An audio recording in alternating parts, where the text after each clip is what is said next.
Assalamu alaikum. How are you all? Students, today I am going to explain you lesson 16 Muslim rule in the subcontinent. First, there is introduction of the lesson. Muslim rule in the subcontinent. Arabs had been trading before the coming of Islam. Prophet Muhammad was born in Makkah in 570. In 610, he received the first divine message from Allah and declared the religion of Islam. After many hardships, he moved to another city now known as Medina.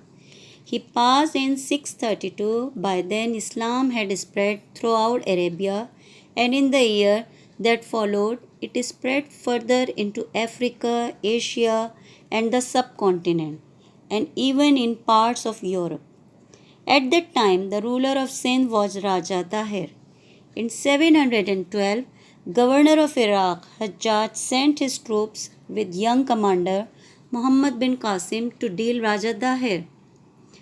To control the pirates, he captured ships carrying goods from the ruler of Iraq and Muslim pilgrims to Mecca.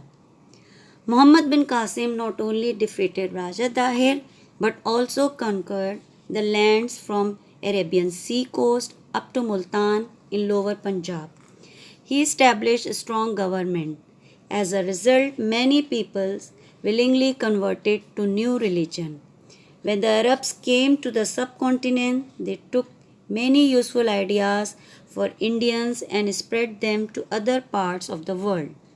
By the 10th and 11th centuries, there was a mixture of peoples, languages, and cultures in our land. By the end of 11th century, Muslim rule was established all over the area.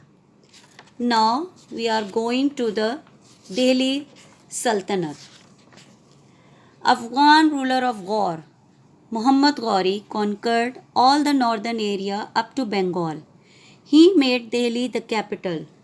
Ghori was followed by many Muslim rulers. The first was General Qutbuddin Aibak, who formed the Delhi Sultanate in 1206. The rulers were Al-Tutmish and his daughter Razia Sultana. The most and strongest Delhi king was Balban, who ruled from 1246 to 1287, and he was clever general and saved subcontinent from the attacks of Mongols led by the famous Genghis Khan. Towards the end of 13th century, Khiljis came to power and ruled from 1290 to 1320. Their well-known ruler was Alauddin. In 1398, Delhi was attacked by the armies of Timur. They destroyed Delhi and killed thousands of people. Now the Mughals. When the Delhi Sultanate weakened, the north of the subcontinent broke into small kingdoms. In 1526, King of Kabul, Babur, was a brilliant general. He had well-known trained army of only 12,000 men. He defeated Ibrahim Lodi on the plain of Panipat. Babur was also a descendant of Mongols, now known as Mughals. Babur died in 1530 and was succeeded by his son Humayun. Humayun was a weak ruler who was defeated by an Afghan general Sher Shah Suri in 1540. Humayun lived in exile in Persia and recovered his kingdom in 1555 after Sher Shah's death. Humayun's son Akbar was the greatest of all Mughal rulers. He expanded the empire. He was known to be a brilliant general who never lost a battle.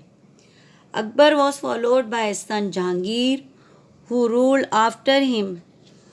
Came back Shah Jahan, who built the world-famous Taj Mahal. When he fell very ill, his son Aurangzeb took over the Mughal throne. Shah Jahan was put under house arrest and he died in 1666. Aurangzeb extended the Mughal empire to its largest limit. Mughal kings did much for the subcontinent. They united many small states into huge empires.